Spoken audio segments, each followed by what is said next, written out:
今天我们来农场喝茶了，这个是萝卜花，这萝卜先搁这儿，先温壶烫杯。今天这些杯子都比较大，完全是农家乐形式的海碗，这一拿出来就知道是什么茶。这个茶叶采的就比较嫩啊，就是黑亮中透露着绿，透露着生机。好大呀，这个。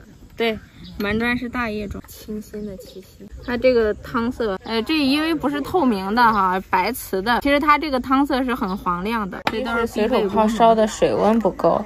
第二个呢，茶具也比较有限，因为像那个壶的话，它里面是那种陶土的，比较吸味儿。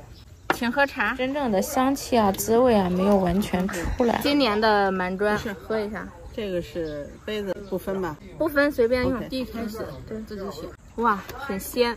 那我来这个，鲜甜，不错。很好。你们一般出来郊游会带一泡什么茶呢？我比较喜欢带古树生普，它比较耐泡，或者说就干脆煮老白茶。无论工作有多么忙，建议每周有1到2天的时间出来放放风，多亲近大自然。